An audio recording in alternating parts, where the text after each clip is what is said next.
أعوذ بالله من الشيطان الرجيم. بسم الله الرحمن الرحيم. الحمد لله رب العالمين الرحمن الرحيم مالك يوم الدين إياك نعبد وإياك نستعين اهدنا الصراط المستقيم صراط الذين أنعمت عليهم غير المغضوب عليهم ولا الضالين آمين. الحمد لله رب العالمين والصلاة والسلام على سيد الأنبياء والمرسلين وعلى آله وصحبه أجمعين. ربنا لا علم لنا إلا ما علمتنا إنك أنت العليم الحكيم. الرحمن علم القرآن خلق الإنسان علمه البيان. رب اشرح لي صدري ويسر لي أمري واحلل عقدة من لساني واحلل عقدة من لساني واحلل عقدة من لساني يفقه قولي. انشاءاللہ آج پہلی دفعہ میں اردو میں تقریر کرنے کی کوشش کر رہا ہوں، اور اس تقریر کے شروع میں ہی میں آپ سے کچھ باتوں کا اعتراف کرنا چاہتا ہوں. پہلی بات تو یہ کہ میری اردو بہت خراب ہے، اور میری بھرپور کوشش کے باوجود کہیں نہ کہیں انگریزی آ ہی جائے گی. اور اس سلسلے میں نے کچھ پہلے بھی تجربے کرنے کی کوشش کی ہے، بڑے ناکام تجربے رہے ہیں، لیکن انشاءاللہ اللہ تعالیٰ نے کسی طرح ہمت کرا کے اس دوبارہ آپ کے سامنے کھڑے ہونے کا اور بیٹھنے کا اور اس تقریر کا موقع دیا ہے. تو میری پہلی دعا تو یہ ہے کہ میری زبان میں فراوانی رہے اور جو باتیں میں آپ سے کرنا چاہتا ہوں وہ واضح طور پر کر سکوں.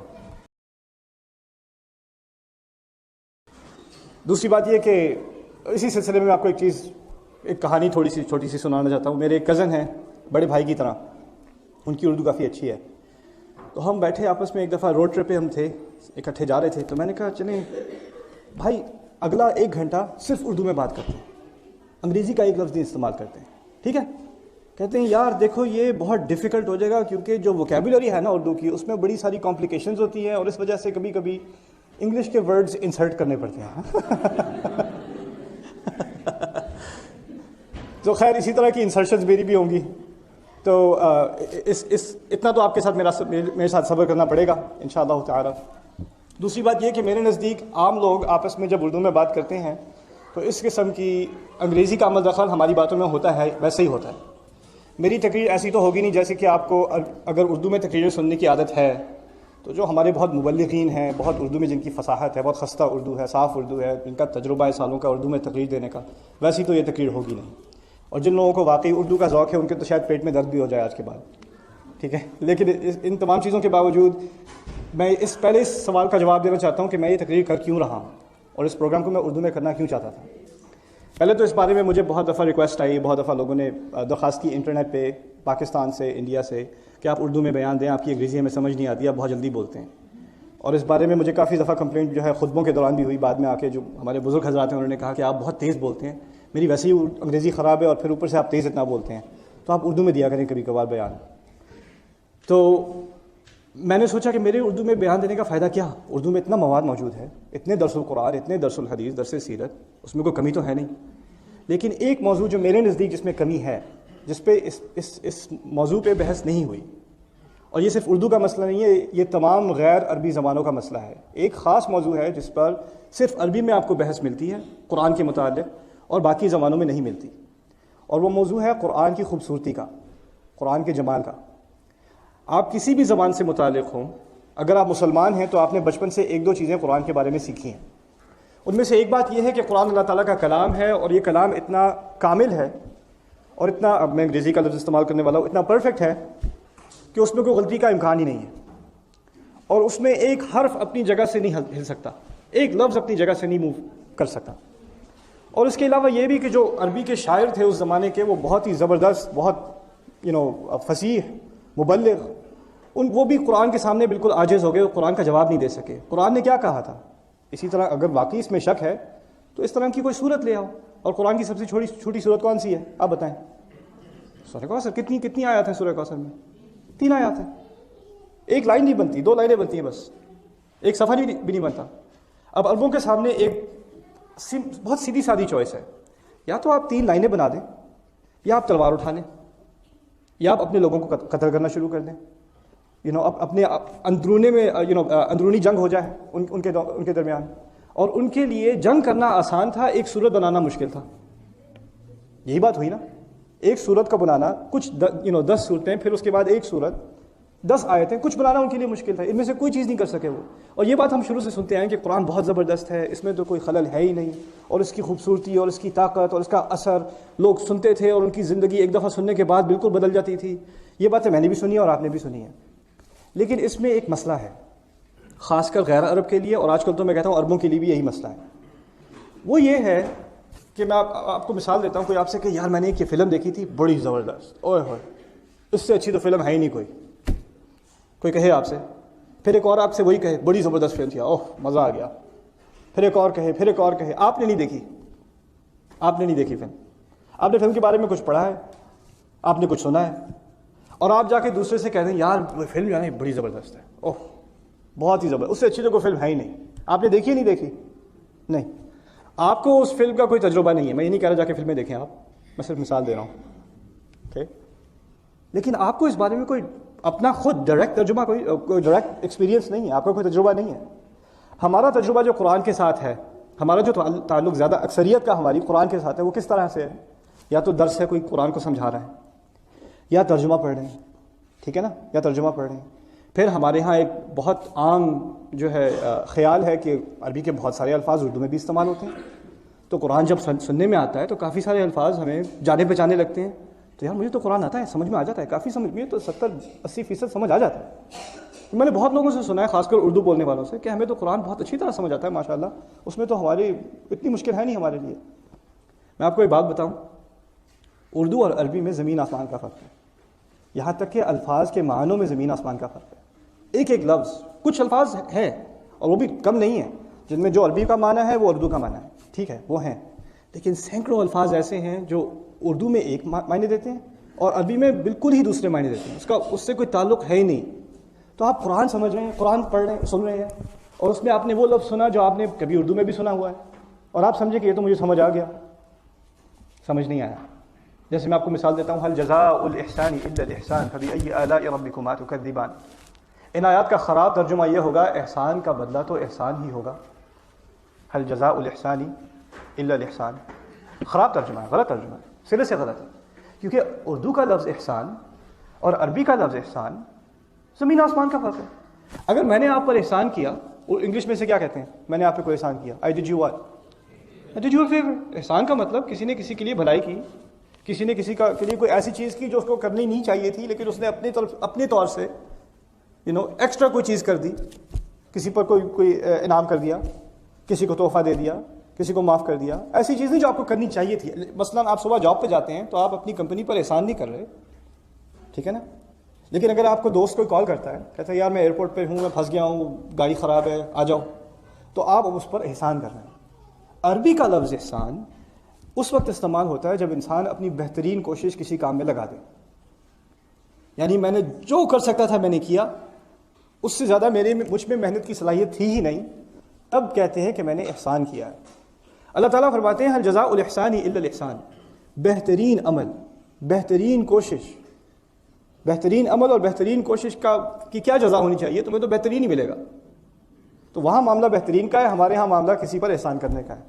فرق ہو جاتا ہے عربی میں اور اردو میں. اور یہ صرف ایک چھوٹی مثال ہے، اس کی سینکڑوں مثالیں قرآن میں بھی ہیں اور عربی زبان میں بھی ہیں. یہ ایکچولی کیونکہ میں عربی زبان کا بھی طالب علم ہوں، عربی سیکھنے میں، کیونکہ میری دوسری زبان اردو ہے، تو اردو میں جو الفاظ جو ہم سنتے آتے ہیں اور ہمیں ان کی عادت پڑ جاتی ہے نا، تو ان الفاظ کو ہم کبھی کبھی عربی میں استعمال کرنا شروع کر دیتے ہیں جب عربی سیکھتے ہیں تو، اور وہ عربوں کو سمجھ نہیں آتی اس طرح سے. جیسے میں ابھی پچھلے کچھ سالوں میں جو مصر میں انقلاب آیا ہے، انقلاب کو انگریزی میں کیا کہتے ہیں؟ ریولوشن کہتے ہیں. انقلاب کو عربی میں ثورہ کہتے ہیں، ثورہ. اب ان کے ہاں لفظ انقلاب ہے، لیکن ان کے ہاں انقلاب کا لفظ استعمال ہوتا ہے جب آپ کہیں جا رہے ہوں اور مڑ کے آپ واپس آ جائیں. مڑ کے واپس آنے کو انقلاب کہتے ہیں. ان کے ہاں انقلاب کو انقلاب نہیں کہتے، ان کے ہاں انقلاب کو ثورہ کہتے ہیں، ثورہ. اوکے. اب میں اپنے استاد سے بات کر رہا ہوں، هذا الانقلاب عظیم جدا. وہ ہنس کے ان کے پیٹ میں درد ہو گیا. لم ينقلبوا، وہ کہتے ہیں وہ واپس مڑ کے نہیں بھاگے یار، انہوں نے لڑائی کی آگے جا کے. ہم وہ لفظ استعمال کریں تو اس کے معنی بالکل الٹے نکل آتے ہیں. تو یہ پرانا مسئلہ بھی ہے اور آج کل کا جدید مسئلہ بھی ہے کہ ان الفاظ سے ہمیں یہ غیر صحیح اعتماد نہیں ہونا چاہیے کہ ہمیں عربی سمجھ آ گئی اور قرآن سمجھ میں آنے لگا ہے. لیکن اس کے باوجود ایک درجہ اور بھی ہے. آپ میں سے کچھ حضرات ایسے ہیں, کچھ بہنیں ایسی ہیں, کچھ بھائی ایسے ہیں جنہوں نے کچھ نہ کچھ عربی پڑھی ہے, کچھ نہ کچھ سیکھی ہے, اور کچھ نہ کچھ سیکھنے کے بعد بھی انسان میں ایک کانفیڈنس آ جاتا ہے, ایک اچھی احساس ہوتا ہے کہ چلو کچھ نہ کچھ سمجھ میں آ رہا ہے. اور وہ کچھ نہ کچھ سمجھ میں آنا وہ ایک سطحی چیز ہے. جیسے سمندر کی سطح ہوتی ہے نا, آپ کہیں کہ میں نے سمندر جو ہے I have experience the ocean, میں نے جا کے سمندر دیکھا ہے, میں نے دیکھا ہے. آپ نے دیکھا نہیں, آپ نے صرف سطح دیکھی ہے. کسی نے اندر غوطہ لگایا ہو, کسی نے سب مرین سے جا کے 2-3 میل اندر گہرائی دیکھی ہو, اس نے سمندر دیکھا ہے. آپ نے بھی دیکھا ہے, لیکن کہاں تک دیکھا ہے؟ سطح تک دیکھا ہے. یہی معاملہ قرآن کا ہے. عربی زبان بہت گہری زبان ہے, اور اس بارے میں جب بھی کبھی بات ہوتی ہے تو بس یہیں تک بات رک جاتی ہے کہ یار بہت افسوس ہوا یہ بات سن کے کہ آپ کو عربی نہیں آتی. اس قرآن کی اصل خوبصورتی, اس کا اصل جمال تو عربی میں ہے, تو جب تک آپ عربی نہیں سیکھیں گے آپ کو اس بات سے آپ کا کوئی واسطہ ہے ہی نہیں. اس لیے اس موضوع پر بہت کم بات دوسری زبانوں میں ہوتی ہے. اس پر زیادہ تر بحث, زیادہ تر اس پر جو کتابیں لکھی گئی ہیں, جو تقریریں کی گئی ہیں, وہ عربی میں کی گئی ہیں. لیکن جب پہلی دفعہ میں نے اس موضوع کو پڑھنا شروع کیا عربی میں, اور جن کتابوں سے, جن علماء سے میں نے اس موضوع پر فائدہ اٹھانے کی کوشش کی, مجھے پہلی دفعہ احساس ہوا کہ جو ہم بات کہتے آتے ہیں نا, کہ اس کا ایک ایک لفظ اپنی جگہ پر ہے, اور آپ اس کو ایک لفظ کو آپ اپنی جگہ سے دوسری جگہ نہیں رکھ سکتے. جو دعویٰ سنا تھا شروع سے, اس کا ثبوت پہلی دفعہ میں نے عربی پڑھنے کے بعد دیکھا. اور پھر مجھے احساس ہوا کہ اس بات کی اہمیت صرف ان لوگوں کے لیے ہی نہیں ہے جو محنتیں لگا کے 10 سال لگا کے 5 سال لگا کے عربی سیکھیں اور پھر آخر کار ان کو اس کا کچھ ذوق ملے. اس میں سے کوئی نہ کوئی چیز انگریزی میں بھی موجود ہونی چاہیے, انگلش میں بھی, اردو میں بھی ہونی چاہیے, فارسی میں بھی ہونی چاہیے, ترکی میں بھی ہونی چاہیے, تمام زبانوں میں ہونی چاہیے. کیونکہ انسانیت کا حق ہے کہ دیکھیں اس کتاب کا معجزہ ہے کیا. اصل میں 1400 سال سے زیادہ گزر چکے ہیں, اور ہمارا اعتماد یہ رہا ہے کہ اس کی زبان, قرآن کی زبان, اللہ تعالیٰ کا کلام اتنا عالی ہے, اتنا اونچا ہے کہ انسان اس کا مقابلہ کر ہی نہیں سکتا, انسان کے لیے ممکن ہی نہیں ہے. لیکن یہ دعویٰ خالی دعویٰ ہے, اس کا ہمیں کوئی ذوق نہیں ہے جب تک اس بارے میں ہم کچھ بحث نہ کر لیں. تو یہ بحث جو میں آج آپ سے کرنے والا ہوں انشاءاللہ تعالیٰ, وہ اس موضوع پر تھوڑی سی بحث ہے. اس موضوع میں بھی آپ کے ساتھ غوطہ تو لگا نہیں سکتا اتنا گہرا, کیونکہ اس کے لیے پھر مجھے جو بہت گہرے موضوع ہیں عربی زبان کے, ان کا تو پہلے مجھے سوچنا پڑے گا اس کو انگریزی میں کیسے سمجھاتے ہیں, پھر مجھے سوچنا پڑے گا اچھا اردو میں کیسے سمجھاتے ہیں. لیکن کچھ نہ کچھ ٹیسٹ, کچھ نہ کچھ ذوق میں آپ کو آج دینا چاہتا ہوں انشاءاللہ تعالیٰ. اور اس کے لیے میں نے آج شام, میرا نہیں خیال کہ ہم مکمل کر سکیں گے, لیکن کوشش میری یہ ہوگی کہ آج کم از کم آپ کو میں فاتحہ, سورہ فاتحہ کے بارے میں کچھ لغوی باتیں دکھا دوں, کچھ ایسی چیزیں دکھا دوں جو آپ نے شاید پہلے نہ سنی ہوں, جس کے بارے میں بحث کرنا میرے لیے بھی مشکل ہے دوسری زبان میں, اور آپ کے لیے سننا مشکل ہوگا. لیکن میں اللہ تعالیٰ سے دعا کرتا ہوں کہ میرے لیے یہ سمجھانا آسان ہو جائے اور آپ کے لیے یہ باتیں سمجھنا آسان ہو جائے, کیونکہ میرے نزدیک ان باتوں کے سمجھنے کے بعد ایمان پر ایک اثر پڑتا ہے. اثر یہ پڑتا ہے کہ ہمارا ایمان صرف قلبی ایمان, روحانی ایمان نہیں رہتا, ایک عقلی ایمان بن جاتا ہے کہ مجھے واقعی عقلی دلائل کے اوپر مبنی ایمان ہے کہ یہ کلام الہی ہی ہے, یہ انسان کا کلام ہو ہی نہیں سکتا. تو بسم اللہ الرحمن الرحیم, پہلی بات ہم شروع کرتے ہیں پہلے الفاظ سے فاتحہ کے, جو ہیں الحمدللہ. ہمارے علماء اہل سنہ و جماعہ کے علماء کے ہاں اختلاف ہے کہ فاتحہ کی پہلی آیت یا تو بسم اللہ الرحمن الرحیم ہے یا الحمدللہ ہے. آپ نے بھی یہاں امریکہ میں, کیونکہ ہمارے ائمہ مختلف ممالک سے ہیں, کبھی کبھار کسی کے پیچھے نماز پڑھی ہوگی جو جب جہری نمازیں جن میں زور سے پڑھا جاتا ہے, مائکرو فون پہ پڑھا جاتا ہے, ان میں انہوں نے الحمدللہ سے قرات شروع کی. کچھ بعض اور نے کہاں سے قرات شروع کی, بسم اللہ سے زور سے قرات شروع کی. آپ کو عجیب لگا ہوگا, ہمارے یہاں تو یہ نہیں کرتے, لیکن ان کے مسلک میں, ان کے مذہب میں ہے کہ بسم اللہ فاتحہ کا حصہ ہے, تو وہ وہاں سے شروع کرتے ہیں. اور دونوں آراء علماء کے ہاں ہیں اور اہل سنت کے ہاں ہیں. لیکن ان میں سے, ان دو رائیوں میں سے جس پہ میں زیادہ مطمئن ہوں پرسنلی, واللہ تعالی اعلم, وہ یہ ہے کہ الحمدللہ پہلی آیت ہے. اس کی کچھ دلائل بھی ہیں, جیسے رسول صلی اللہ علیہ وسلم ایک بڑی مشہور حدیث قدسی ہے, قسمت الصلاۃ بینی و بین عبدی نصفین, میں نے نماز کو اپنے اور اپنے بندے کے درمیان میں 2 حصوں میں منقسم کر دیا, تقسیم کر دیا ہے نماز کو 2 حصوں میں. اچھا, اس حدیث میں فاتحہ کا ذکر ہے. حدیث شروع ہوئی ہے نماز کے بارے میں نے نماز کو 2 حصوں میں تقسیم کیا ہے, لیکن پوری حدیث کا تعلق فاتحہ سے ہے.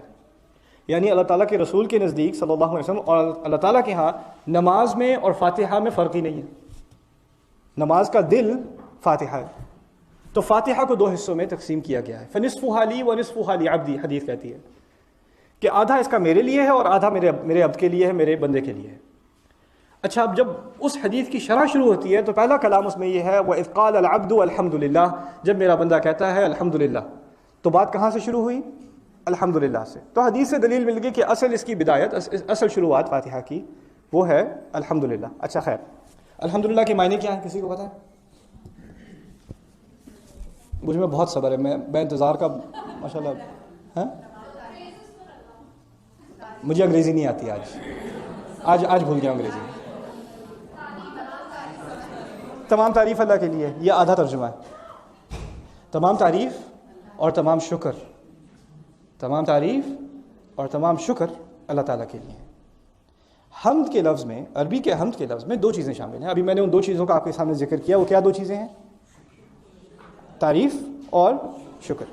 تعریف اور شکر دو الگ الگ چیزیں ہیں۔ تعریف اور شکر ہمارے ہاں دو الگ الگ چیزیں ہیں۔ آپ جس کی تعریف کرتے ہیں اس کا شکر نہیں کرتے۔ آپ فرض کریں کسی گھر کی تعریف کر رہے ہیں، آپ ڈرائیو کر رہے ہیں، کسی خوبصورت گھر کے پاس سے آپ گزرے، آپ نے گھر کی تعریف کی، بڑا اچھا گھر ہے، آپ نے رک کر آگے گھر پہ ہاتھ رکھ کے اس کا شکر ادا نہیں کیا، آپ نے صرف تعریف کی ہے۔ سمجھ رہے ہیں نا؟ تو تعریف کرنا اور شکر کرنا دو الگ الگ چیزیں۔ اسی طرح آپ کسی کا شکر بھی کر سکتے ہیں اور ہو سکتا ہے اس کی آپ تعریف نہ کریں۔ اس کی بھی میں آپ کو مثال دیتا ہوں۔ ابراہیم علیہ السلام، ان کے بارے میں اب یہ تو اختلاف ہے کہ ان کے والد کا ذکر ہے یا ان کے چچا کا ذکر ہے، آزر، جو قرآن میں ہے، لیکن آپ کسی طرح بھی مان لیں ان کی پرورش تو آزر نے کی نا۔ اور اللہ تعالیٰ نے قرآن میں حکم دے دیا، وہ صرف ہمیں اسلام میں ہی نہیں دیا، تمام رسل کو ان کا جو اسلام تھا ان سب میں ایک ہی حکم ہے، انشکر لی ولی والدیک، میرے شکر گزار بنو اور اپنے والدین کا شکر گزار بنو۔ ہمیں شکریہ کرنا ہے اللہ تعالیٰ کا اور اپنے والدین کا۔ اچھا، اگر ہم ابراہیم علیہ السلام کے والد کو ہی مانتے ہیں آزر، فرض کریں، تو وہ والد کیا ایسا کام کرتا ہے جس کی تعریف کی جائے؟ کس کام میں لگا ہوا ہے وہ؟ آپ کو پتہ ہے آزر کس کام میں لگا ہوا تھا؟ بت بناتا تھا نا، بت مشرک تھا۔ لیکن جب اللہ تعالیٰ نے ہمیں حکم دیا ہے کہ والدین کا شکر کرو، تو اس میں کیا یہ شرط لگائی ہے کہ اگر مسلمان ہوں تو شکر کرو، اگر توحید پر ہوں تو شکر کرو، اگر عیسائی ہوں تو شکر مت کرنا، اگر یہودی ہوں تو شکر مت کرنا؟ نہیں، اس میں تو کوئی قید نہیں ہے۔ اگر والدین ہوں تو شکر کرو، یہاں تک کہ وَإِن جَاهَدَاكَ عَلَىٰ أَن تُشْرِكَ بِمَا لَيْسَ لَكَ بِهِ عِلْمٌ، اگر تمہارے خلاف بھی وہ لگے رہیں، تمہارے خلاف کوششیں کریں کہ تم بھی شرک کر لو، تب بھی ان بات مت سننا ان کی، لیکن شکر گزار پھر بھی تمہیں ہونا ہے۔ تو شکر ہو سکتا ہے تعریف کے بغیر، کیونکہ آپ کے اگر والدین ایسی باتیں، ایسے کام کر رہے ہیں جن کی تعریف نہیں کرنی چاہیے، ہمیں تو دین میں اس کی اجازت بھی نہیں ہے کہ ہم کسی مشرک کے شرک کی تعریف کریں، یہاں تک ہمیں اجازت نہیں ہے، لیکن شکر پھر بھی اس کا کرنا ہے۔ دوسری مثال میں آپ کو قرآن سے دیتا ہوں، فرعون کی۔ فرعون نے اپنے گھر میں کسے پالا ہے؟ موسیٰ علیہ السلام کو۔ موسیٰ علیہ السلام سالوں بعد واپس آ رہے ہیں، اور جب آپس میں ان کی بات چیت پہلے عرصے بعد ہو رہی ہے تو فرعون نے اپنا احسان جتلایا ہے، الم نربک فینا ولیدا ولبثت فینا من عمرک سنین، کیا ہم نے تمہیں اپنے ساتھ بچے کی طرح نہیں پالا بڑا کیا تمہیں اس گھر میں؟ تم نے ہمارے ساتھ اتنے سال نہیں گزارے، تم ایسے بات کرتے ہو میرے ساتھ؟ تمہیں شرم نہیں آئی میرے آگے اس طرح سے گستاخی کرنے کی؟ اس طرح بات کرتے ہو میرے آگے؟ یہ بات فرعون نے کی تھی موسیٰ علیہ السلام سے، قرآن میں موجود ہے۔ اور قرآن میں موسیٰ علیہ السلام نے اس بات کا شکر بھی ادا کیا، وَتِلْكَ نِعْمَةٌ تَمُنُّهَا عَلَيَّ، یہ واقعی تم نے مجھ پر بہت احسان کیا، میں اس بات کا اعتراف کرتا ہوں۔ اچھا، موسیٰ علیہ السلام اس کی تعریف تو کبھی نہیں کریں گے، لیکن اگر احسان ہے تو کرنا کیا ہے؟ شکر۔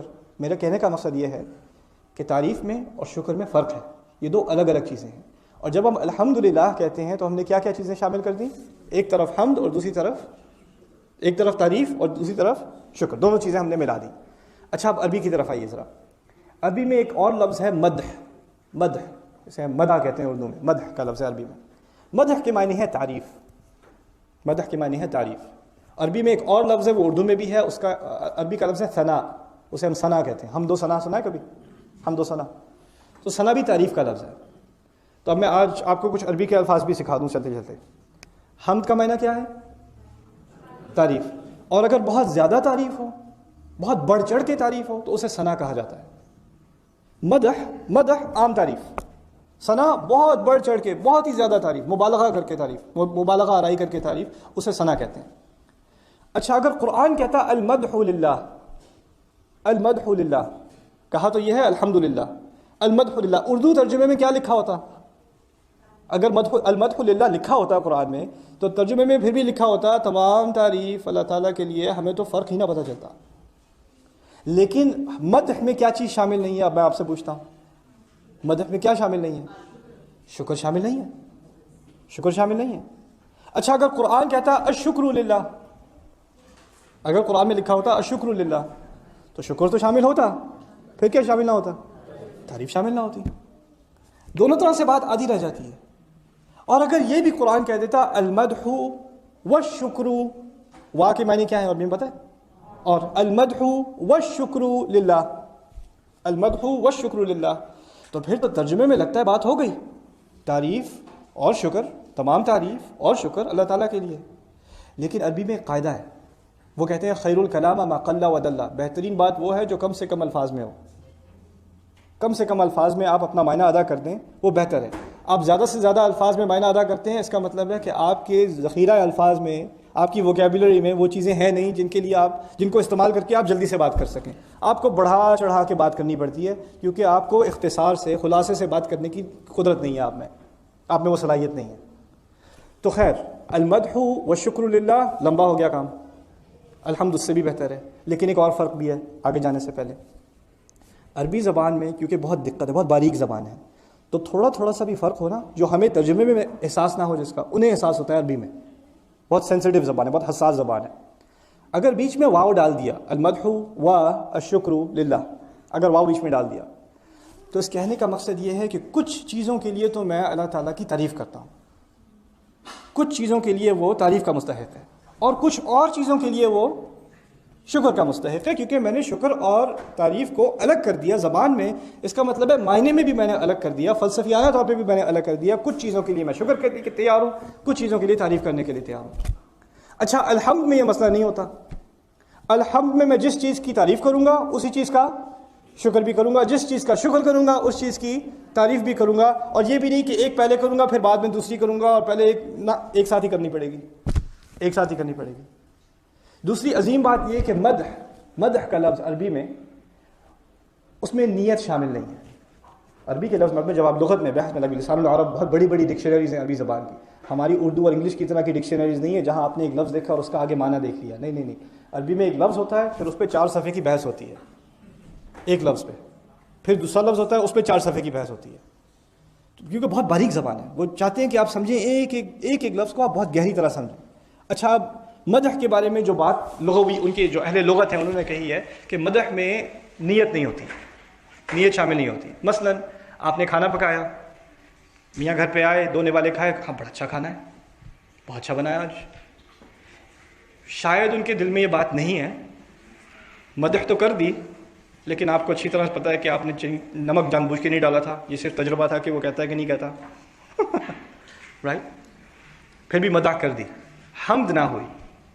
حمد اس وقت ہوتی ہے جب نیت بھی ساتھ میں ہو، تعریف کی ہے، شکر کیا ہے، لیکن نیت بھی ساتھ میں ہے، نیت بھی ساتھ میں ہے۔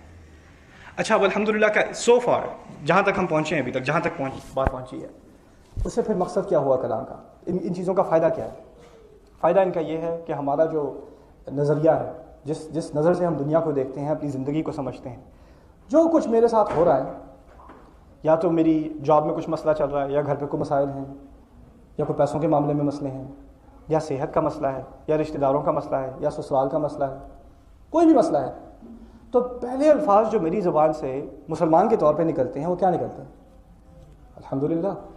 اور الحمدللہ کہنے کا مقصد یہ ہے کہ جو کچھ ہو رہا ہے مجھے تو اس کی تعریف کرنی چاہیے، اور جو کچھ ہو رہا ہے مجھے اس کا شکر گزار ہونا چاہیے۔